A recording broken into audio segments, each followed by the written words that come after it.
Hello guys, welcome back to 777 Kannada tarot reading. ಇವತ್ತಿನ tarot card ರೀಡಿಂಗ್ಗೆ ನಿಮ್ಮೆಲ್ಲರಿಗೂ ವೆಲ್ಕಮ್. ಇವತ್ತಿನ ಒಂದು ರೀಡಿಂಗ್ ಅಲ್ಲಿ ನಿಮ್ಮ ಪರ್ಸನ್, ನೀವು ಯಾರಿಗೋಸ್ಕರ ವೇಟ್ ಮಾಡ್ತಿದ್ದೀರಾ, ಆ ಒಂದು ಪರ್ಸನ್ ಕಡೆಯಿಂದ ಕಾಲ್ ಅಥವಾ ಮೆಸೇಜ್ ನಿಮ್ಗೆ ಬರ್ಬೋದಾ ಅಂತ ಹೇಳಿ ನೋಡೋಣ. ತುಂಬಾನೇ ಇಂಟ್ರೆಸ್ಟಿಂಗ್ ಆಗಿರುವಂತ ರೀಡಿಂಗ್. ಸ್ವಲ್ಪ ಜನ ರಿಕ್ವೆಸ್ಟ್ ಕೂಡ ಮಾಡ್ತಾ ಇದ್ರು ಲವ್ ರೀಡಿಂಗ್ ಬಗ್ಗೆ. ಸೊ ನಾನು ಯೂಶಲಿ ಎಲ್ಲಾ ತರಹದ ವಿಡಿಯೋಸ್ ನನ್ನ ಬ್ಲಾಗ್ ಅಲ್ಲಿ ಮಾಡ್ತೀನಿ. ತುಂಬಾನೇ ಜನ ರಿಕ್ವೆಸ್ಟ್ ಮಾಡಿದ್ರಿಂದ ಈ ಒಂದು ಟಾಪಿಕ್ ನ ಇವತ್ತಿನ ವಿಡಿಯೋದಲ್ಲಿ ಆಡ್ ಮಾಡಿದ್ದೀನಿ. ಮತ್ತೆ ಇನ್ನು ಇವತ್ತು ನಾನು ಕಾರ್ಡ್ ಶಫಲ್ ಮಾಡುವಾಗ ನನ್ನ ಇಷ್ಟ ದೈವಗಳಾದ ರಾಘವೇಂದ್ರ ಸ್ವಾಮಿಗಳು, ಆಂಜನೇಯ ಸ್ವಾಮಿಗಳು ಮತ್ತು ಅಮ್ಮನವ್ರನ್ನ ನೆನೆಸ್ಕೊಂಡು ಕಾರ್ಡ್ಸ್ ತೆಗಿತಾ ಇದ್ದೀನಿ. ನಾನಿವತ್ತು 5 ಕಾರ್ಡ್ಸ್ ನ ತೆಗಿತೀನಿ. ನೀವು ಯಾವುದೇ ಕಾರ್ಡ್ಸ್ ನ ಸೆಲೆಕ್ಟ್ ಮಾಡ್ಕೋಬೇಕನ್ನೋ ಅವಶ್ಯಕತೆ ಇಲ್ಲ. ನಿಮ್ಮ ಒಂದು ಪ್ರಶ್ನೆಗೆ ನಾನು 5 ಕಾರ್ಡ್ಗಳ ಮುಖಾಂತರ ಉತ್ತರನ ಹುಡ್ಕುವಂತ ಪ್ರಯತ್ನನ ಮಾಡ್ತೀನಿ. ಮತ್ತೆ ನಿಮಗೆ ಯಾರಿಗೆಲ್ಲ ಪರ್ಸನಲ್ ರೀಡಿಂಗ್ ಬೇಕು ಅವರು ಡಿಸ್ಕ್ರಿಪ್ಷನ್ ಬಾಕ್ಸ್ ಅಲ್ಲಿ ಕೊಟ್ಟಿರುವಂತ ನಂಬರ್ಗೆ ಕಾಲ್ ಮಾಡಿ ನಿಮ್ಮ ರೀಡಿಂಗ್ ನ ಪಡ್ಕೊಳ್ಬಹುದು. ಕಾಲ್ ಅಥವಾ ವಾಟ್ಸಪ್ ಏನ್ ಬೇಕಂದ್ರೂ ಮಾಡ್ಬೋದು. ಮತ್ತೆ ಓಕೆ, ಕಾರ್ಡ್ ಶಫಲ್ ಮಾಡಿ ನಾವು ಇವತ್ತು ಒಂದಷ್ಟು ಕಾರ್ಡ್ಸ್ ನ ತೆಗಿಯೋಣ. ತೆಗೆದ್ಬಿಟ್ಟು ನೋಡೋಣ ನಿಮ್ಮ ಪರ್ಸನ್ಗೆ ಮತ್ತೆ ನಿಮಗೆ ಕಾಲ್ ಅಥವಾ ಮೆಸೇಜ್ ಮಾಡೋದಕ್ಕೆ ಇಂಟ್ರೆಸ್ಟ್ ಇದೆಯಾ, ಅವ್ರ ಮನ್ಸಲ್ಲೂ ಅದೇ ಭಾವನೆಗಳು ಓಡ್ತಾ ಇದೆಯಾ, ಅಥವಾ ನಿಮ್ಮ ಬಗ್ಗೆ ಪದೇ ಪದೇ ಯೋಚನೆಗಳು ಬಂದು ಏನಾದ್ರು ನಿರ್ಧಾರಗಳನ್ನು ತಗೊಳ್ಳೋ ಅಂತ ಮನ್ಸು ಅವರು ಮಾಡ್ತಾರ ಅಂತ ಹೇಳಿ. ಇನ್ನು ಯಾರೆಲ್ಲ ಸಬ್ಸ್ಕ್ರೈಬ್ ಮಾಡದೆ ಚಾನಲ್ ನೋಡ್ತಿದ್ದೀರಾ, ದಯವಿಟ್ಟು ಚಾನಲ್ ನ ಸಬ್ಸ್ಕ್ರಿಪ್ಷನ್ ಮಾಡ್ಕೊಂಡು ನೋಡಿ. ಕಾರ್ಡ್ ಶಫಲ್ ಮಾಡುವಾಗ ಅಷ್ಟೊಂದು ಸ್ಮೂತ್ ಆಗಿ ಕಾರ್ಡ್ ಶಫಲ್ ಆಗ್ತಾ ಇಲ್ಲ, ಪದೇ ಪದೇ ಕಾರ್ಡ್ಸ್ ಗಳು ಕೆಳಗಡೆ ಬೀಳ್ತಾನೆ ಇತ್ತು. ನಾನು ಕೂಡ ಬ್ರೇಕ್ ತಗೊಂಡು ಮತ್ತೆ ಶಫಲ್ ಮಾಡಿ ಕಾರ್ಡ್ಸ್ ನ ತೆಗಿತಾ ಇದ್ದೀನಿ. ನಿಮ್ಮಲ್ಲಿ ಯಾರಿಗಾದ್ರೂ ರೇಖಿ ಕಲ್ತ್ಕೋಬೇಕು ಮತ್ತೆ ಟ್ಯಾರೋ ಕಾರ್ಡ್ಸ್ ಕಲಿಬೇಕು ಅನ್ನೋ ಇಂಟ್ರೆಸ್ಟ್ ಇದ್ರೆ ನೀವು ನನ್ನನ್ನ ಇದೇ ಸೇಮ್ ನಂಬರ್ ಮೂಲಕ ಕಾಂಟ್ಯಾಕ್ಟ್ ಮಾಡಿ ರೇಖಿ ಅಥವಾ ಟ್ಯಾರೋಸ್ ನ ಕಲ್ತ್ಕೋಬಹುದು. ಕೆಲವೊಂದ್ಸರಿ ನಾವು ತೆಗಿಯುವಾಗ 1 ಕಾರ್ಡ್ ಬದಲು 2 ಕಾರ್ಡು ಬಂದ್ಬಿಡತ್ತೆ. ಸೊ ಇವತ್ತು ಅದೇ ತರ ಆಗಿದೆ, 2 ಕಾರ್ಡ್ಸ್ ನಮ್ಗೆ ಸಿಕ್ಕಿದೆ. ನೋಡೋಣ, ಹೋಪ್ಫುಲಿ ನಿಮಗೆ ಎಲ್ಲಾ ಕಾರ್ಡ್ಸ್ ಗಳು ಕಾಣಿಸ್ತಾ ಇದೆ ಅಂತ ಹೇಳಿ ಅನ್ಕೊಂಡಿದೀನಿ. ಮೊದಲನೇ ಕಾರ್ಡು ನಮಗೆ ಏಸ್ ಆಫ್ ಪೆಂಟಿಕಲ್ಸ್ ಬಂದಿದೆ. ಸೆಕೆಂಡ್ ಕಾರ್ಡ್ ನಮಗೆ 4 ಆಫ್ ವಾಂಡ್ಸ್ ಸೋರ್ಟ್ಸ್ ಬಂದಿದೆ. ಥರ್ಡ್ ಕಾರ್ಡ್ ನಮಗೆ ದ ಫೂಲ್ ಬಂದಿದೆ. ನಾನು ಒಂದೊಂದೇ ಕಾರ್ಡ್ಸ್ ನ ಎಕ್ಸ್ಪ್ಲನೇಷನ್ ಕೂಡ ನಿಮಗೆ ಕೊಡ್ತೀನಿ. ಫೋರ್ತ್ ಕಾರ್ಡ್ ನಮಗೆ ದ ಟವರ್ ಬಂದಿದೆ. ಓಕೆ, ಫಿಫ್ತ್ ಕಾರ್ಡ್ ನೋಡೋಣ ಏನ್ ಬರುತ್ತೆ ಅಂತ ಹೇಳಿ. ಫಿಫ್ತ್ ಕಾರ್ಡ್ ಬಂದ್ಬಿಟ್ಟು ನಮಗೆ 5 ಆಫ್ ಸಾರ್ಟ್ಸ್ ಬಂದಿದೆ. ಓಕೆ, ಸೊ ಮೊದಲಿಗೆ ನಾನು ಏಸ್ ಆಫ್ ಪೆಂಟಿಕಲ್ಸ್ ಇಂದ ಶುರು ಮಾಡ್ತೀನಿ. ಏಸ್ ಆಫ್ ಪೆಂಟಿಕಲ್ಸ್ ಬಂದ್ಬಿಟ್ಟು ನಿಮಗೆ ಅವರು ನಿಮ್ಮನ್ನ ಪ್ರೀತಿಸಿದಾಗ ಅಥವಾ ನೀವು ಅವ್ರ ಲೈಫಿಗೆ ಮೊದಲನೇ ಬಾರಿ ಹೋದಾಗ ಆ ವ್ಯಕ್ತಿ ತುಂಬಾ ಚೆನ್ನಾಗಿ ಫೀಲ್ ಮಾಡಿದ್ದಾರೆ. ಅಂದ್ರೆ ಯಾವ ತರ ಫೀಲ್ ಮಾಡಿದ್ದಾರೆ ಅಂದ್ರೆ, ನೀವು ಯೂನಿವರ್ಸ್ ಕಡೆಯಿಂದಾನೆ, ಅಂದ್ರೆ ಯೂನಿವರ್ಸೇ ನನಗೆ ಆಫರ್ ಮಾಡಿರೋದು ಅಥವಾ ದೇವರೇ ಕಳಿಸ್ಕೊಟ್ಟಿರುವಂತ ವ್ಯಕ್ತಿ ಇವರು, ಆ ತರ ಅವರು ಫೀಲ್ ಮಾಡಿದ್ದಾರೆ. ಅಂದ್ರೆ ದೇವ್ರ ಕಡೆಯಿಂದಾನೇ ಬಂದಿರುವಂತದ್ದು, ದೇವರ ಒಂದು ಕೃಪೆಯಿಂದ ಸಿಕ್ಕಿರುವಂತ ಪರ್ಸನ್ ಇವರು ಅಂತ ಹೇಳಿ ತುಂಬಾ ಚೆನ್ನಾಗಿ ಇವರು ಫೀಲ್ ಮಾಡಿದ್ದಾರೆ ನಿಮ್ ಬಗ್ಗೆ. ಅಂಡ್ ಆಲ್ಸೋ ಯಾವ ತರ ಅಂತ ಹೇಳಿದ್ರೆ, ತುಂಬಾನೇ ಪ್ರೀಶಿಯಸ್ ಆಗಿ ತುಂಬಾ ಚೆನ್ನಾಗಿ ನಿಮ್ಮನ್ನ ಕಾಪಾಡ್ಕೊಂಡಿದ್ದಾರೆ. ಅವರು ನಿಮ್ಮ ಲೈಫ್ ಅಲ್ಲಿ ಇದ್ದಾಗ ಅಥವಾ ನೀವು ಅವ್ರ ಲೈಫ್ ಅಲ್ಲಿ ಹೋದಾಗ ಆ ವ್ಯಕ್ತಿ ನಿಮ್ಮನ್ನ ತುಂಬಾ ಪ್ರೊಟೆಕ್ಟ್ ಮಾಡಿದ್ದಾರೆ, ತುಂಬಾ ಚೆನ್ನಾಗಿ ಫೀಲ್ ಮಾಡಿದ್ದಾರೆ. ತುಂಬಾನೇ ಸ್ಪೆಷಲ್ ಆಗಿರೋ ವ್ಯಕ್ತಿ, ತುಂಬಾ ಯುನೀಕ್ ಆಗಿರೋ ವ್ಯಕ್ತಿ ನನಗೆ ಸಿಕ್ಬಿಟ್ಟಿದ್ದಾರೆ ಅನ್ನೋ ಫೀಲಿಂಗ್ಸ್ ಅವ್ರಿಗೆ ತುಂಬಾ ಜಾಸ್ತಿ ಇತ್ತು ನಿಮ್ ಬಗ್ಗೆ. ಓಕೆನಾ? ಅಂಡ್ ಆಲ್ಸೋ ತುಂಬಾ ಒಂಥರ ನೀವು ಎಲ್ಲರಿಗಿಂತ ವಿಭಿನ್ನ ಅನ್ನೋ ತರ ತುಂಬಾ ನೋಡಿದ್ದಾರೆ, ವಿಭಿನ್ನವಾಗಿದ್ದೀರಾ, ತುಂಬಾ ಚೆನ್ನಾಗಿದ್ದೀರಾ, ತುಂಬಾನೇ ಸ್ಪೆಷಲ್ ಆಗಿರುವಂತ ಪರ್ಸನ್ ಇವ್ರು ನಂಗೆ ಅನ್ನೋ ತರ ತುಂಬಾ ಫೀಲ್ ಮಾಡಿದ್ದಾರೆ. ತುಂಬಾನೇ ಪ್ರೊಟೆಕ್ಟ್ ಮಾಡಿದ್ದಾರೆ ನಿಮ್ಮನ್ನ, ತುಂಬಾ ಪ್ರೊಟೆಕ್ಟೆಡ್ ಆಗಿದ್ರು ಅಂತ ಅನ್ಸುತ್ತೆ ನಿಮ್ಮ ವಿಚಾರವಾಗಿ. ನೀವ್ ಯಾರ ಜೊತೆನೂ ಮಾತಾಡ್ಬಾರ್ದು, ಯಾರಿಗೂ ಕೂಡ ನಿಮ್ ಬಗ್ಗೆ ಗೊತ್ತಾಗ್ಬಾರ್ದು. ಸೊ ಒಂಥರ ತುಂಬಾ ಸೀಕ್ರೆಟ್ ಆಗಿ, ನಾವು ಗೋಲ್ಡ್ ಅಥವಾ ಡೈಮಂಡ್ ಇದ್ರೆ ಎಷ್ಟು ಸೀಕ್ರೆಟ್ ಆಗಿ ಇಟ್ಕೋತೀವಲ್ಲ, ಆ ತರ ಒಂಥರ ನ್ಯೂ ಬಿಗಿನಿಂಗ್ ಆಗಿರೋದು. ನೀವ್ ಎಷ್ಟು ಗ್ರೌಂಡೆಡ್ ಆಗಿದೆಯಾ, ಅಂಡ್ ಇಟ್ಸ್ ಲೈಕ್ ತುಂಬಾ ಚೆನ್ನಾಗಿತ್ತು. ಒಂಥರ ತುಂಬಾ ಹೈ ಎಕ್ಸ್ಪೆಕ್ಟೇಷನ್ ಇತ್ತು ನಿಮ್ ಬಗ್ಗೆ. ತುಂಬಾ ಸ್ಟೇಬಲ್ ಆಗಿತ್ತು ರಿಲೇಶನ್ಶಿಪ್. ಅಂಡ್ ಆಲ್ಸೋ ತುಂಬಾ ಕಮಿಟ್ಮೆಂಟ್ಸ್ ಗಳನ್ನ ಮಾಡ್ಕೊಂಡಿದ್ರಿ ಅಂತ ಅನ್ಸುತ್ತೆ. ಅವತ್ತು 1-2 ದಿನ ಅಥವಾ 1 ವರ್ಷ 2 ವರ್ಷದ ಪ್ರೀತಿ ಅವರು ನಿಮ್ಮಲ್ಲಿ ನೋಡಿಲ್ಲ, ತುಂಬಾ ಲಾಂಗ್ ಡ್ಯೂರೇಷನ್ ನೋಡಿದ್ದಾರೆ. ಈ ಒಂದು ವ್ಯಕ್ತಿನ ನಾನು ಯಾವತ್ತು ಕಳ್ಕೋಬಾರ್ದು, ಈ ವ್ಯಕ್ತಿ ಜೊತೆ ನಾನು ಹಿಂಗೆ ಇರ್ಬೇಕು, ಜೀವನ ಪೂರ್ತಿ ಇರ್ಬೇಕು, ಈ ತರ ಥಾಟ್ಸ್ ಎಲ್ಲ ಬರೀ ಪ್ರೀತಿಗೆ ಸೀಮಿತ ಆಗಿರ್ಬಾರ್ದು, ಇದನ್ನ ಮದ್ವೆ ಅಥವಾ ಎಂಗೇಜ್ಮೆಂಟ್ ವರ್ಗು ನಾನು ತಗೊಂಡ್ ಹೋಗ್ಬೇಕು, ಈ ತರ ಒಂದು ಸಾಲಿಡ್ ಆಗಿರುವಂತ ಡಿಸಿಷನ್ಗಳು ಕೂಡ, ಥಾಟ್ಸ್ ಗಳು ಕೂಡ ಅವ್ರ ಮನ್ಸಲ್ಲಿ ಹೋಗಿದೆ. ಓಕೆನಾ? ತುಂಬಾನೇ ಜಾಸ್ತಿ ಒಂಥರ ತುಂಬಾ ಚೆನ್ನಾಗಿ ನಿಮ್ಮನ್ನ ಅರ್ಥ ಮಾಡ್ಕೊಂಡು, ರೂಟ್ ಇಂದ ಅರ್ಥ ಮಾಡ್ಕೊಳ್ಳೋದು, ಅಂದ್ರೆ ನಿಮ್ಮ ಒಳ ಮನ್ಸಲ್ಲಿ ಏನಿದೆ ಅಂತ ಚೆನ್ನಾಗಿ ಅರ್ಥ ಮಾಡ್ಕೊಂಡಿದ್ರು ಅನ್ಸತ್ತೆ. ತುಂಬಾನೇ ಚೆನ್ನಾಗಿ ಒಂಥರ ಅವ್ರು ತುಂಬಾ ಸ್ಪೆಷಲ್ ಆಗಿ ಫೀಲ್ ಮಾಡಿದ್ದಾರೆ ನಿಮ್ ಸಲುವಾಗಿ. ಓಕೆನಾ? ಒಂಥರ ಏನಂತ ಹೇಳಕ್ ಆಗಲ್ಲ, ಅಷ್ಟು ಚಂದಾಗಿ ನಿಮ್ಮ ಪ್ರೀತಿನ ಅವರು ಫೀಲ್ ಮಾಡಿರೋದು ಕಾಣಿಸ್ತಾ ಇದೆ. ಪ್ರೊಟೆಕ್ಟೆಡ್ ಆಗಿದ್ದು, ಚೆನ್ನಾಗಿ ನಿಮ್ಮನ್ನ ಟ್ರೀಟ್ ಮಾಡಿರೋಂಥದ್ದು, ನೀವು ಕೂಡ ಅವ್ರ ಜೊತೆ ಚೆನ್ನಾಗಿರುವಂತದ್ದು, it's like a beautiful relationship ಕಾಣಿಸ್ತಾ ಇದೆ. ಇನ್ನು ನನಗೆ ಸೆಕೆಂಡ್ ಕಾರ್ಡು 4 ಆಫ್ ಸಾರ್ಟ್ಸ್ ಬಂದಿದೆ. 4 ಆಫ್ ಸಾರ್ಟ್ಸ್ ನಮ್ಗೆ ಏನಂತ ಹೇಳಿದ್ರೆ, ಇಲ್ಲಿ ಇಬ್ರಲ್ಲಿ ಒಬ್ರು ಯಾರೋ ಒಬ್ರು ಈ ಒಂದು ರಿಲೇಶನ್ಶಿಪ್ ಇಂದ ವಾಕ್ ಅವೇ ಮಾಡಿರೋದು, ಅಥವಾ ನಿಮ್ಮನ್ನ ನೀವು ಸ್ಟೆಪ್ ಬ್ಯಾಕ್ ಮಾಡ್ಕೊಂಡಿರೋದು, ಅಂಡ್ ಕೆಲಸ ಜಾಸ್ತಿ ಆಗಿರೋದ್ರಿಂದನೂ, ಅಥವಾ ಯಾವುದೋ ಒಂದು ವಿಚಾರದ ಸಲುವಾಗಿ, ಫ್ಯಾಮಿಲಿ ರೆಸ್ಪಾನ್ಸಿಬಿಲಿಟೀಸ್ ಏನೇ ಇರ್ಬೋದು, ಯಾವುದೋ ಇನ್ನೊಂದು ಕಡೆ ನೀವು ಕಾನ್ಸಂಟ್ರೇಟ್ ಮಾಡಿ ಈ ಪ್ರೀತಿ ಕಡೆ ಸ್ವಲ್ಪ ಕಾನ್ಸಂಟ್ರೇಷನ್ ಕಡಿಮೆ ಮಾಡಿದೀರಾ. ಓಕೆನಾ? ಮತ್ತೆ ಸ್ಟೆಪ್ ಬ್ಯಾಕ್ ಮಾಡಿರೋದು. ಸ್ಟೆಪ್ ಬ್ಯಾಕ್ ಅಂದ್ರೆ ಆ ಪ್ರೀತಿಯಿಂದ ಹಿಂದೆ ಉಳ್ಕೊಂಡಿರೋದು, ನಿಮ್ಮನ್ನ ನೀವು ಸಾಕಪ್ಪ ಏನು ಇಷ್ಟೊಂದೆಲ್ಲ ಆಗ್ತಾ ಇದೆ ಅಂತ ಹೇಳಿ ಯಾವ್ದೋ ರೆಸ್ಪಾನ್ಸಿಬಿಲಿಟಿ ಜಾಸ್ತಿ ಆಗಿರೋದ್ರಿಂದ ನಿಮ್ಮನ್ನ ನೀವು ಸ್ಟೆಪ್ ಬ್ಯಾಕ್ ಮಾಡ್ಕೊಂಡು ವಿಡ್ರಾ ಮಾಡ್ಕೊಂಡಿರೋದು ಕಾಣಿಸ್ತಾ ಇದೆ. ಓಕೆನಾ? ರಿಲೇಶನ್ಶಿಪ್ ಅಲ್ಲೂ ನಿಮಗೆ ಅಥವಾ ಅವರಿಗೆ ಏನ್ ಅನ್ಸಿದೆ ಅಂದ್ರೆ, ಸಾಕು ಸ್ವಲ್ಪ ಬ್ರೇಕ್ ತಗೊಳ್ಳೋಣ ಆ ತರ ನಿಮಗೆ ಫೀಲ್ ಮಾಡಿ ಸ್ವಲ್ಪ ಆ ವ್ಯಕ್ತಿಯಿಂದ ನೀವು ದೂರ ಉಳ್ಕೊಂಡಿದ್ರಿ ಅಂತ ಅನ್ನಿಸ್ತಾ ಇದೆ. ಅಂಡ್ ಸ್ವಲ್ಪ ರೆಸ್ಟ್ ತಗೊಳ್ಳೋ ಅಂತ ಒಂದು ಮನೋಭಾವದಿಂದ ನೀವು ದೂರ ಉಳ್ಕೊಂಡಿದ್ರಿ ಅಂತ ನನಗೆ ಕಾಣಿಸ್ತಾ ಇದೆ. ಅಂಡ್ ಇಟ್ಸ್ ಲೈಕ್ ತುಂಬಾನೇ ಜಾಸ್ತಿ ಐಸೋಲೇಟ್ ಆಗ್ಬಿಡೋದು, ಅಥವಾ ಕಣ್ಣಿಗೆ ಕಾಣಿಸ್ಲಿಲ್ಲ ಹೋಗ್ಬಿಡೋದು ನಿಮ್ ವ್ಯಕ್ತಿಗಳಿಂದ, ಅಥವಾ ಆ ವ್ಯಕ್ತಿ ನಿಮ್ಮಿಂದ ಸ್ವಲ್ಪ ದೂರ ಉಳ್ಕೊಳ್ಳೋದು, ಫೋನು ಕಾಲು ಮೆಸೇಜ್ಗೆ ರೆಸ್ಪಾಂಡ್ ಮಾಡದೇ ಇರೋವಂಥದ್ದು, ಎಲ್ಲಿ ಹೋಗ್ತಾರೆ ಅಂತಾನೆ ಗೊತ್ತಾಗ್ತಾ ಇರ್ಲಿಲ್ಲ, ಒಂದೊಂದ್ಸರಿ ನೋ ಕಾಂಟ್ಯಾಕ್ಟ್ ಸಿಚುವೇಶನ್ ಹೋಗ್ಬಿಡೋದು, ಮತ್ತೆ ಸಡನ್ ಆಗಿ ಕಾಲ್ ಅಥವಾ ಮೆಸೇಜ್ ಮಾಡೋದು. ಸೊ ಈ ತರ ಅವರು ಆನ್ ಅಂಡ್ ಆಫ್ ಮಾಡ್ತಿದ್ರು ಅಂತ ಅನ್ಸುತ್ತೆ. ಆ ಒಂದು ಎನರ್ಜಿ ಕೂಡ ನನಗೆ ಇಲ್ಲಿ ಕಾಣಿಸ್ತಾ ಇದೆ. ಕೆಲವೊಂದ್ಸರಿ ಅವ್ರೇನಂದ್ರೆ ತುಂಬಾ ಟಯರ್ಡ್ ಆದಾಗ, ತುಂಬಾ ರೆಸ್ಟ್ ತಗೊಳ್ಬೇಕು ಅಂತ ಅನ್ಸ್ದಾಗ, ಅಥವಾ ಫ್ರೆಂಡ್ಸ್ ಜೊತೆ ಎಲ್ಲಾದ್ರೂ ಹೊರಗಡೆ ಹೋಗ್ಬೇಕು ಫ್ಯಾಮಿಲಿ ಜೊತೆ ಅಂದಾಗ, ಆ ಒಂದು ಟೈಮಲ್ಲಿ ನಿಮ್ಮಿಂದ ಟೋಟಲ್ ಆಗಿ ಐಸೋಲೇಟ್ ಆಗ್ಬಿಡೋದು, ನಿಮ್ಮಿಂದ ಕಾಂಟ್ಯಾಕ್ಟ್ ಗೆ ಬರ್ದೇ ಇರೋದು, ನಿಮ್ ಕಾಂಟ್ಯಾಕ್ಟ್ ಇಂದ ಬ್ರೇಕ್ ಆಗ್ಬಿಡೋದು. ಸೊ ಈ ತರ ತುಂಬಾ ಸರಿ ಮಾಡಿದ್ದಾರೆ ಅಂತ ಹೇಳಿ ನನಗೆ ಅನ್ನಿಸ್ತಾ ಇದೆ. ಸೊ ಎಲ್ಲ ಬೇರೆ ಕಡೆ ಬಿಸಿ ಆದ್ರೆ ನಿಮ್ ಕಡೆ ಸಡನ್ ಆಗಿ ಬ್ರೇಕ್ ತಗೊಳ್ಳೋವಂಥದ್ದು.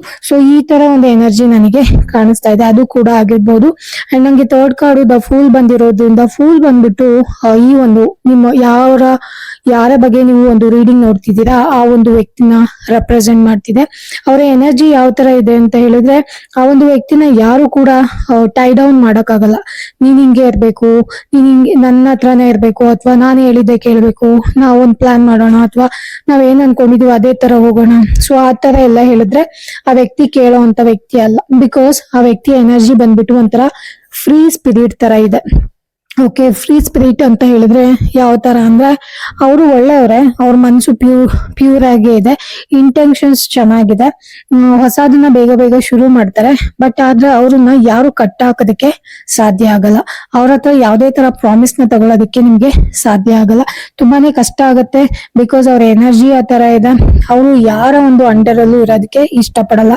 ಅವರು ತುಂಬಾ ಇನ್ನೋಸೆಂಟ್ ಆಗಿರ್ಬೋದು, ಅವರ ಇಂಟೆನ್ಷನ್ಸ್ ತುಂಬಾ ಪ್ಯೂರ್ ಆಗಿರ್ಬೋದು, ಬಟ್ ಆದ್ರೆ ಅವರು ತುಂಬಾನೇ ಒಂಥರ ನಾನು ಇವರ ಅಧೀನದಲ್ಲಿ ಇರಬಾರ್ದು ಅಂತ ಹೇಳಿ ಇರೋದಕ್ಕೆ ಇಷ್ಟ ಪಡ್ತಾರಲ್ಲ, ಆ ತರ ಒಂದು ವ್ಯಕ್ತಿತ್ವ ನನಗೆ ಕಾಣಿಸ್ತಾ ಇದೆ. ಇನ್ ಕೇಸ್ ನೀವು ಏನಾದ್ರು ಅವ್ರನ್ನ ಕಂಟ್ರೋಲ್ ಮಾಡೋದಕ್ಕೆ, ಟೈ ಡೌನ್ ಮಾಡೋದಕ್ಕೆ ಟ್ರೈ ಮಾಡಿದ್ರೆ, ಡೆಫಿನೆಟ್ಲಿ ಆ ಪರ್ಸನ್ ಕೂಡ ನಿಮ್ಮಿಂದ ದೂರ ಹೋಗಿರೋವಂಥದ್ದು, ನಿಮ್ಮಿಂದ ಬ್ರೇಕ್ ತಗೊಂಡಿರೋವಂಥದ್ದು. ಸೊ ಇದೆಲ್ಲ ಆಗಿದೆ. ಆಮೇಲೆ ಮದ್ವೆ ಎಂಗೇಜ್ಮೆಂಟ್ ಈ ಸಲುವಾಗಿ ಏನಾದ್ರು ನೀವು ಪ್ರಾಮಿಸಸ್ ಏನಾದ್ರು ಕೇಳಿದ್ರೆ, ಅವರು ಡೆಫಿನೆಟ್ಲಿ ನಿಮಗೆ ಯಾವುದೇ ತರ ಕಮಿಟ್ಮೆಂಟ್ಸ್ ಗಳನ್ನ ಕೂಡ ಕೊಟ್ಟಿರಲ್ಲ.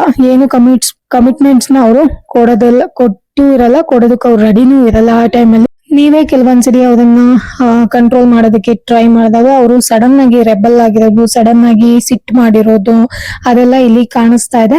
ಯಾವುದೇ ತರ ಪ್ರಾಮಿಸಸ್ ಕೂಡ ಕೊಟ್ಟಿರಲ್ಲ. ಬಿಕಾಸ್ ಅವರು ಮದ್ವೆ ಅಥವಾ ಎಂಗೇಜ್ಮೆಂಟ್ ಅಥವಾ ಯಾವುದೇ ಒಂದು ನೆಕ್ಸ್ಟ್ ಲೆವೆಲ್ಗೆ ಹೋಗೋದಕ್ಕೆ ಅವರು ಮೆಂಟಲಿ ಪ್ರಿಪೇರ್ ಆಗಿರಲ್ಲ. ಸೊ ಹಂಗಾಗಿ ಅವರು ನಿಮಗೆ ಯಾವುದೇ ಪ್ರಾಮಿಸಸ್ ಕೂಡ ಕೊಟ್ಟಿರಲ್ಲ.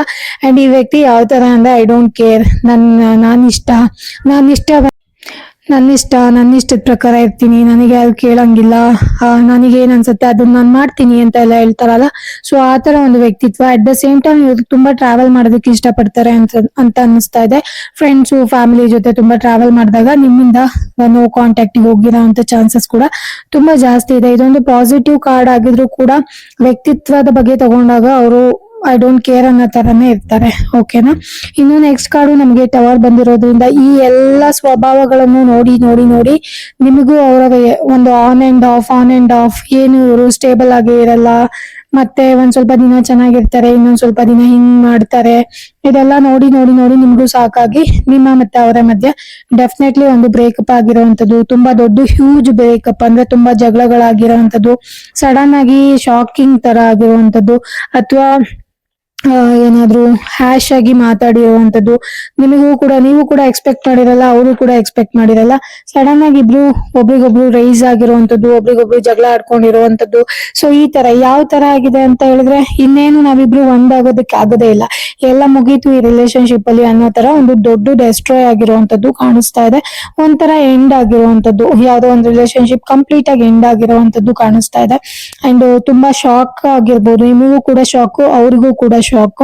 ಅಂಡ್ ಇಟ್ಸ್ ಲೈಕ್ ಇದು ಮತ್ತೆ ಶುರು ಮಾಡೋದಕ್ಕೆ ಆಗಲ್ಲ ಆ ತರ ಒಂದು ಶಾಕ್. ಸಿಡ್ಲು ಹೊಡೆದಾಗ ಯಾವ ತರ ಶಾಕ್ ಆಗತ್ತಲ್ಲ ಆ ತರ ಒಂದು ಶಾಕ್ ಆಗಿದೆ. ಅಂಡ್ ಇಟ್ಸ್ ಲೈಕ್ ಎಲ್ಲ ಒಂದ್ ಕಡೆ ಅವರಿಗೂ ಇವಾಗ ಪಾಸ್ಟ್ ಅಲ್ಲಿ ಏನಾಗಿತ್ತು ಆ ವಿಚಾರಗಳನ್ನೆಲ್ಲ ಯೋಚನೆ ಮಾಡಿದಾಗ ಎಷ್ಟೊಂದ್ ಮಾಡ್ಕೊಂಡ್ಬಿಟ್ಟಿದ್ನಲ್ಲ, ಆ ಟೈಮಲ್ಲಿ ಸ್ವಲ್ಪ ಒಂಚೂರು ಸಮಾಧಾನವಾಗಿ ಇದ್ದಿದ್ರೆ ಇಷ್ಟೆಲ್ಲ ಆಗ್ತಿರ್ಲಿಲ್ಲ, ಇಷ್ಟೆಲ್ಲ ಜಗಳಗಳು ಮನಸ್ತಾಪಗಳು, ಇಷ್ಟು ದೊಡ್ಡ ಬ್ರೇಕಪ್ ಆಗಿ ಅಂತ ಒಂದ್ ಒಳ್ಳೆ ವ್ಯಕ್ತಿನ ನಾನು ಕಳ್ಕೊತಾ ಇರ್ಲಿಲ್ಲ. ಸ್ವಲ್ಪ ನಾನು ಥಿಂಕ್ ಮಾಡ್ಬೇಕಿತ್ತು ಅನ್ನೋ ಒಂದು ಥಾಟ್ಸ್ ಕೂಡ ಇವಾಗ ವ್ಯಕ್ತಿಗೆ ಹೋಗ್ತಿರ್ಬೋದು. ಇವಾಗ ಕೂಡ ಎಲ್ಲ ಒಂದ್ ಕಡೆ ರಿಲೇಶನ್ಶಿಪ್ ನ ಮತ್ತೆ ರೀಬಿಲ್ಡ್ ಮಾಡ್ಬೋದೇನೋ, ಮತ್ತೆ ಹೋಗಿ ಮಾತಾಡ್ಬೋದೇನೋ, ಮತ್ತೆ ಕ್ಷಮೆ ಕೇಳ ಅಥವಾ ಏನಾಗಿತ್ತು ಅದನ್ನ ಎಕ್ಸ್ಪ್ಲನೇಷನ್ ಕೊಡ್ಲಾ ಅನ್ನೋ ಮನೋಭಾವಗಳು ಆ ವ್ಯಕ್ತಿಗೂ ಎಲ್ಲ ಒಂದ್ ಕಡೆ ಇರ್ಬೋದು. ಬಟ್ ಏನಂತ ಹೇಳಿದ್ರೆ ಸಡನ್ ಆಗಿ ಆಗಿರೋದ್ರಿಂದ ಆ ಒಂದು ಟೈಮ್ ಅಲ್ಲಿ ಇಬ್ರು ಕೂಡ ಕಂಟ್ರೋಲ್ ನ ತಪ್ಪಿ ಬಾಯಿಗೆ ಬಂದು ಮಾತಾಡಿರುವಂತದ್ದು ಜಗಳಗಳು. ಸೊ ಇದೆಲ್ಲ ಆಗಿದೆ. ಆ ವಿಚಾರದ ಸಲುವಾಗಿನೂ ತುಂಬಾ ಯೋಚನೆ ಮಾಡ್ತಾ ಇದಾರೆ ಅವರು, ಹೋದ್ರೆ ಹೆಂಗಿರತ್ತೆ, ಮತ್ತೆ ನನ್ನನ್ನ ಅಕ್ಸೆಪ್ಟ್ ಮಾಡ್ತಾರೋ ಇಲ್ಲೋ. ಸೊ ಇಷ್ಟು ದೊಡ್ಡದಾಗ ಆಗ್ಬಿಟ್ಟಿದೆ ಎಲ್ಲ, ಆ ತರ ಅವರು ಕೂಡ ಯೋಚನೆ ಮಾಡ್ತಾ ಇದ್ದಾರೆ. ಇನ್ನು ಫಿಫ್ತ್ ಕಾರ್ಡ್ ಬಂದ್ಬಿಟ್ಟು 5 ಆಫ್ ಸೋರ್ಟ್ಸ್ ಬಂದಿರೋದ್ರಿಂದ ಕೆಲವೊಂದ್ಸರಿ ಈ ವ್ಯಕ್ತಿ ಏನಂತ ಹೇಳ್ತಾರೆ ಅಂದ್ರೆ, ಸುಮ್ನೆ ಅನ್ನೆಸೆಸರಿ ಜಗಳಗಳಾಗತ್ತೆ ಹೋದ್ರೆ, ಇದೊಂಥರ ಲಾಸ್ ತರ ಆಗ್ಬಿಟ್ಟಿದೆ. ಈ ವ್ಯಕ್ತಿ ನಾನು ಕಳ್ಕೊಂಡ್ಬಿಟ್ಟಿದೀನಿ, ಲಾಸ್ ಮಾಡ್ಕೊಂಡಿದೀನಿ ಆಲ್ರೆಡಿ, ಮತ್ತೆ ವಾಪಸ್ ಹೋದ್ರೆ ಮತ್ತೆ ಅದೇ ಫೈಟ್ ಬರ್ಬೋದೇನೋ, ಮತ್ತೆ ಅದೇ ಟೆನ್ಷನ್ಸ್ಗಳು, ಮತ್ತೆ ಅದೇ ಕಾಂಪಿಟೇಷನ್ಸ್ಗಳು, ಮತ್ತೆ ವ್ಯಕ್ತಿ ಜೀವನದಲ್ಲಿ ಹೋದ್ರೆ ಮತ್ತೆ ಕಂಟಿನ್ಯೂಸ್ ಆಗಿರತ್ತೆ, ಚಾಲೆಂಜಸ್ ಇದ್ದೇ ಇರತ್ತೆ, ಅಷ್ಟೊಂದು ಈಸಿಯಾಗಿ ಸ್ಮೂತ್ ಆಗಿ ಹೋಗಲ್ಲ ಇದು. ಅಂಡ್ ತುಂಬಾ ಜಾಸ್ತಿ ಇಟ್ಸ್ ಲೈಕ್ ಫೈಟ್ ಮಾಡ್ಬೇಕು, ಮತ್ತೆ ನಾನು ಪ್ರೂವ್ ಮಾಡ್ಬೇಕು ಅಂತ ಹೇಳಿದ್ರೆ ತುಂಬಾ ಜಾಸ್ತಿ ನಾನೇನು ಅಂತ ತೋರ್ಸ್ಕೋಬೇಕಾಗತ್ತೆ. ಇವಾಗ ನಾನು ಆಲ್ಮೋಸ್ಟ್ ಇವ್ರನ್ನ ಕಳ್ಕೊಂಡ್ಬಿಟ್ಟಿದೀನಿ, ಈ ತರ ಎಲ್ಲಾ ಥಾಟ್ಸ್ ಆ ವ್ಯಕ್ತಿ ತಲೆಯಲ್ಲಿ ಓಡ್ತಾ ಇದೆ.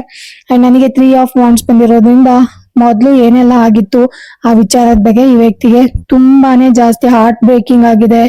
ಇವಾಗ್ಲೂ ಕೂಡ ಆ ವಿಚಾರದ ಸಲುವಾಗಿ ಈ ವ್ಯಕ್ತಿ ತುಂಬಾ ಕೊರಗ್ತಾರೆ ಅಂತ ಹೇಳಿ ಅನ್ನಿಸ್ತಾ ಇದೆ, ತುಂಬಾ ಜಾಸ್ತಿ ಯೋಚನೆ ಮಾಡ್ತಾರೆ. ಅಂಡ್ ನೈಟ್ ಆಫ್ ಸೋರ್ಟ್ಸ್ ಕೂಡ ಬಂದಿದೆ, ಹರ್ಮಿಟ್ ಬಂದಿದೆ. ಸೊ ಆ ನೈಟ್ ಆಫ್ ಸೋರ್ಟ್ಸ್ ಅಂತ ಏನಂತ ಹೇಳಿದ್ರೆ, ಎಲ್ಲೋ ಒಂದ್ ಕಡೆ ಕರೆಕ್ಟ್ ಆಗಿರೋ ಆಕ್ಷನ್ಸ್ ತಗೊಂಡ್ರೆ ನೋಡೋಣ, ಕರೆಕ್ಟ್ ಆಗಿ ಏನಾದ್ರು ಆಕ್ಷನ್ಸ್ ತಗೊಂಡ್ರೆ ರೀಚ್ ಆಗತ್ತೇನೋ ಅಂತ ಹೇಳಿ ಮತ್ತೊಂದ್ ಕಡೆ ಯೋಚನೆ ಮಾಡ್ಬೋದು ಈ ವ್ಯಕ್ತಿ. ನೋಡೋಣ ಮತ್ತೇನಾದ್ರು ಪ್ರಾಪರ್ ಆಗಿ ಆಕ್ಷನ್ ತಗೊಂಡು ಈ ವ್ಯಕ್ತಿನ ರೀಚ್ ಆಗೋಣ ಅಂತ ಹೇಳಿ ಇನ್ನೊಂದ್ ಕಡೆ ಯೋಚನೆ ಮಾಡ್ತಾರೆ ಈ ವ್ಯಕ್ತಿ. ಆಮೇಲೆ ಲಾಸ್ಟ್ ಕಾರ್ಡು ನನಗೆ ಡೆತ್ ಬಂದಿದೆ. ಅಂಡ್ ಆಲ್ಸೋ 7 ಆಫ್ ಶಾರ್ಟ್ಸ್ ಕೂಡ ಬಂದಿದೆ. ಡೆತ್ ಬಂದ್ಬಿಟ್ಟು ಮತ್ತೆ ಇನ್ನೇನು ಇದೆಲ್ಲ ಮುಗ್ದೋಗಿದೆ, ತುಂಬಾನೇ ಪೇನ್ಫುಲ್ ಆಗಿತ್ತು, ಸಪರೇಷನ್ ತುಂಬಾ ಪೇನ್ಫುಲ್ ಆಗಿತ್ತು. ಅಂಡ್ ಮತ್ತೆ ಸ್ಕ್ರಾಚ್, 0 ಇಂದಾನೇ ಶುರು ಮಾಡ್ಬೇಕು, ಹೋದ್ರು ಕೂಡ ನಾನು 0 ಇಂದಾನೇ ಶುರು ಮಾಡ್ಬೇಕು, ಈ ತರ ಥಾಟ್ಸ್ ಎಲ್ಲ. ಅಂಡ್ ತುಂಬಾ ಜಾಸ್ತಿ ಪೇನ್ಫುಲ್ ಆಗಿತ್ತು ಆ ಸಪರೇಷನ್ ಅನ್ನೋದು, ಅಷ್ಟು ಈಸಿ ಆಗಿರ್ಲಿಲ್ಲ. ನಿಮಗೂ ತುಂಬಾ ನೋವು ಮಾಡಿದ್ದಾರೆ, ಅವರು ಕೂಡ ತುಂಬಾನೇ ಒಂಥರ ಡಿಪ್ರೆಷನ್ ಅಲ್ಲಿ ನೋವು ತುಂಬಾನೇ ಅನುಭವಿಸಿದ್ದಾರೆ. ಸೊ ಆ ಒಂದು ಎನರ್ಜಿ ಕೂಡ ಇಲ್ಲಿ ಕಾಣಿಸ್ತಾ ಇದೆ. ಅಂಡ್ 7 of Wands ಏನ್ ಹೇಳುತ್ತೆ ಅಂತ ಹೇಳಿದ್ರೆ, ಒಂಥರ ಥೆಫ್ಟಿಂಗ್, ನಿಮ್ಮಲ್ಲಿ ಇರುವಂತ ಒಂದು ಏನೋ ಒಂದು ಇನ್ನೋಸೆನ್ಸ್ ಇರ್ಬೋದು, ಪವಿತ್ರವಾದ ಪ್ರೀತಿ ಇರ್ಬೋದು, ಅಥವಾ ಏನೋ ಒಂದು ಒಂಥರ ನಿಮ್ಮ ಮನ್ಸಿರ್ಬೋದು, ಇದನ್ನೆಲ್ಲ ಎಲ್ಲೋ ಕತ್ಕೊಂಡು ಹೋಗ್ಬಿಟ್ರೇನೋ ಅವರು ಅಂತ ಹೇಳಿ ನೀವ್ ಯಾವಾಗ್ಲೂ ಫೀಲ್ ಮಾಡ್ತಿರ್ತೀರಾ. ಕೆಲವೊಬ್ರು ಹೇಳ್ತಾರೆ ಗೊತ್ತಾ, ನನ್ನ ಆಸೆ ಕನ್ಸು ಕನ್ಸುಗಳೆಲ್ಲ ಇವ್ರಿಂದೇನೆ ಹೋಗ್ಬಿಡ್ತು, ಇವರೇ ಎಲ್ಲ ತಗೊಂಡ್ ಹೋಗ್ಬಿಟ್ರು, ಇವರೇ ಎಲ್ಲ ಹಾಳು ಮಾಡಿದ್ರು ಅಂತೆಲ್ಲ ಹೇಳ್ತಾರಲ್ಲ. ಸೊ ಆ ತರ ಈ ವ್ಯಕ್ತಿ ನಿಮ್ಮ ಕನ್ಸುಗಳನ್ನ, ನಿಮ್ಮ ಪ್ರೀತಿ, ಇದನ್ನೆಲ್ಲ ಅವ್ರ ಜೊತೆನೆ ತಗೊಂಡು ಹೋದ್ರೇನೋ ಅನ್ನೋ ಫೀಲಿಂಗ್ ಕೂಡ ನಿಮಗೂ ಇದೆ. ಅಂಡ್ ಅವ್ರಿಗೂ ನಿಮ್ಮ ನೆನಪುಗಳು ತುಂಬಾ ಜಾಸ್ತಿ ಇದೆ. ತುಂಬಾ ಸೆಲ್ಫಿಶ್ ಆಗಿ ಯೋಚನೆ ಮಾಡಿದ್ನೇನೋ, ಅವ್ರಿಗೆ ನಾನೇನಾದ್ರು ಮೋಸ ಮಾಡಿದ್ನ, ತುಂಬಾ ಜಾಸ್ತಿ ತಲೆ ಓಡಿಸಿದ್ನ, ಅಥವಾ ಇಟ್ಸ್ ಲೈಕ್ ನಾನೇನಾದ್ರೂ ನನ್ನ ಪವರ್ನ ಯೂಸ್ ಮಾಡಿ, ನನ್ನ ಲೈಕ್ ನಾಲ್ಗೇನು ಕೂಡ ಯೂಸ್ ಮಾಡೋದು ಒಂಥರ ಪವರ್ ಅಲ್ವಾ. ವರ್ಡ್ಸ್ ಏನ್ ಬರುತ್ತೆ ಬಾಯಿಂದ, ಅದು ಕೂಡ ಒಂಥರ ಪವರ್. ಇಟ್ಸ್ ತುಂಬಾ ಸುಳ್ಳು ಹೇಳಿದ್ನೇನು, ಅಥವಾ ಚೀಟ್ ಮಾಡ್ಬಿಟ್ನೇನು, ತುಂಬಾ ನೆಗೆಟಿವ್ ಆಗಿ ಆಕ್ಟ್ ಮಾಡಿದ್ನೇನು, ಈ ತರ ಎಲ್ಲ ಅವ್ರಿಗೆ ಅನ್ನಿಸ್ತಾ ಇರತ್ತೆ. ಅಂಡ್ ಎಲ್ಲ ಒಂದ್ ಕಡೆ ಆ ವ್ಯಕ್ತಿ ಏನ್ ಅನ್ಕೋತಾರೆ ಅಂದ್ರೆ, ಒಂದೊಂದ್ಸರಿ ಫೋನ್ ಮಾಡ್ಲಾ ಅಂತ ಅನ್ಸುತ್ತೆ ಪ್ರಾಪರ್ ಆಗಿ, ಬಟ್ ಪಾಸ್ಟ್ ಅಲ್ಲಿ ಏನೇನಾಗಿತ್ತು ಅದನ್ನೆಲ್ಲ ಒಂದ್ಸರಿ ಯೋಚನೆ ಮಾಡ್ತಾರೆ. ಎಲ್ಲ ಮುಗ್ದೋಗಿದೆ, ಮತ್ತೆ ಹೋದ್ರೆ 0 ಇಂದಾನೆ ಶುರು ಮಾಡ್ಬೇಕು ಅನ್ನೋದು ಕೂಡ ಇದೆ ಅವರಿಗೆ. ಕೆಲವೊಂದ್ಸರಿ ತುಂಬಾ ಡೀಪ್ ಆಗಿ ಹರ್ಟ್ ಆದಾಗ ಮತ್ತೆ ಬರಲ್ವೇನೋ ಅವರು, ಬರೀ ಅವ್ರ ನೆನಪುಗಳನ್ನು ಮಾತ್ರ ಬಿಟ್ಟು ಹೋಗಿದ್ದಾರೆ ನನ್ನ ಹತ್ರ, ಇನ್ನೇನು ಅವ್ರ ನೆನಪಲ್ಲೇ ಇರ್ಬೇಕು ನಾನು, ಈ ತರ ಥಾಟ್ಸು ಇದೆ. ಓಕೆನಾ. ಅಂಡ್ ಆ ವ್ಯಕ್ತಿ ಮೆಂಟಲಿ ಪ್ರಿಪೇರ್ ಆಗಿಲ್ಲ, ಸೊ ಅದು ಕೂಡ ಕ್ಲಿಯರ್ ಆಗಿ ಕಾಣಿಸ್ತಾ ಇದೆ. ದ ಫೂಲ್ ಬಂದಿರೋದ್ರಿಂದ ಅವ್ರು ಯಾವಾಗೆಲ್ಲ ನಿಮಗ್ ಫೋನ್ ಮಾಡ್ಬೇಕು, ಮೆಸೇಜ್ ಮಾಡ್ಬೇಕು ಅಂತ ಅನ್ಕೋತಾ ಇರ್ತಾರೆ, ಅವಾಗೆಲ್ಲ ಸ್ವಲ್ಪ ತಡಿ, ಇನ್ನೂ ಸ್ವಲ್ಪ ನಾನು ಕರೆಕ್ಟ್ ಆಗಿಲ್ಲ, ಇನ್ನೂ ಸ್ವಲ್ಪ ಕ್ಲಿಯರ್ ಆಗಿಲ್ಲ, ನಾನ್ ರೆಡಿ ಆಗ್ಬೇಕಲ್ಲ, ನಾನು ಹೋಗಿ ಏನ್ ಮಾತಾಡೋದು, ಆ ತರ ಎಲ್ಲ ಯೋಚನೆ ಮಾಡ್ತಾರೆ. ಅಂಡ್ ಈ ವ್ಯಕ್ತಿನ ಕಳ್ಕೊಂಡೇ ಬಿಟ್ನೇನೋ ಅನ್ನೋ ಥಾಟ್ಸ್ ಕೂಡ ಅವ್ರಿಗೆ ತುಂಬಾನೇ ಜಾಸ್ತಿ ಇದೆ. ಸದ್ಯಕ್ಕಂತೂ ಅವರಿಗೆ ಫೋನ್ ಮತ್ತೆ ಮೆಸೇಜ್ ಮಾಡುವಂತ ಯಾವುದೇ ಒಂದು ಥಾಟ್ಸ್ ಕೂಡ ಬಂದಿಲ್ಲ, ಬರೀ ನೆನಪುಗಳಲ್ಲೇ ಕಾಲ ಕಳೀತಾ ಇದ್ದಾರೆ. ಓಕೆನಾ. ಏನೇನಾಗಿತ್ತು ಅದನ್ನೇ ರಿವೈಂಡ್ ಮಾಡ್ಕೋತಾ ಇರೋದು, ತುಂಬಾ ಕೊರಗ್ತಾ ಇರೋ ಒಂದು ಎನರ್ಜಿ ಕೂಡ ಕಾಣಿಸ್ತಾ ಇದೆ. ಓಕೆನಾ. ಸೊ ಗೈಸ್, ಇದು ಇವತ್ತಿನ ಒಂದು ರೀಡಿಂಗ್ ಆಗಿತ್ತು. ಹೋಪ್ಫುಲಿ ಈ ರೀಡಿಂಗ್ ನಿಮಗೆ ರೆಸೊನೇಟ್ ಆಯ್ತು ಅಂತ ಅನ್ಕೊಳ್ತೀನಿ. ಅಂಡ್ ಆಲ್ಸೋ ಇದೊಂದು ಜನರಲ್ ರೀಡಿಂಗ್ ಆಗಿರುತ್ತೆ, ನಿಮಗೆ ರೆಸೊನೇಟ್ ಆದ್ರೆ ಮಾತ್ರ ತಗೊಳ್ಳಿ, ಇಲ್ಲ ಅಂದ್ರೆ ಒಂದು ನಾರ್ಮಲ್ ರೀಡಿಂಗ್ ತರ ನೋಡಿ ಎಂಜಾಯ್ ಮಾಡಿ. ವಿಡಿಯೋನ ಸಂಪೂರ್ಣವಾಗಿ ನೋಡೋದಕ್ಕಾಗಿ ಧನ್ಯವಾದಗಳು. ಯಾರಿಗೆಲ್ಲ ಪರ್ಸನಲ್ ರೀಡಿಂಗ್ ಬೇಕೋ ಅವರು ಡಿಸ್ಕ್ರಿಪ್ಷನ್ ಬಾಕ್ಸ್ ಅಲ್ಲಿ ಕೊಟ್ಟಿರುವಂತ ನಂಬರ್ಗೆ ಕಾಲ್ ಅಥವಾ ಮೆಸೇಜ್ ಮಾಡಿ ನನ್ನನ್ನ ಸಂಪರ್ಕ ಮಾಡಬಹುದು. ಅಂಡ್ ಸಬ್ಸ್ಕ್ರೈಬ್ ಮಾಡದೆ ಚಾನೆಲ್ ನ ನೋಡ್ತಾ ಇದ್ರೆ ದಯವಿಟ್ಟು ವಿಡಿಯೋನ ಸಬ್ಸ್ಕ್ರೈಬ್ ಮಾಡ್ಕೊಂಡು ನೋಡಿ, ಪಕ್ಕದಲ್ಲಿರುವಂತ ಬೆಲ್ ಐಕಾನ್ ಕೂಡ ಆನ್ ಮಾಡ್ಕೊಳ್ಳಿ, ಸೋ ದಟ್ ನಾನು ಮಾಡುವಂತ ಎಲ್ಲ ವಿಡಿಯೋ ಅಪ್ಡೇಟ್ಸ್ ಗಳು ನಿಮ್ಗೆ ಮೊದಲೇನೆ ಬಂದು ತಲುಪುತ್ತೆ. Thank you so much guys.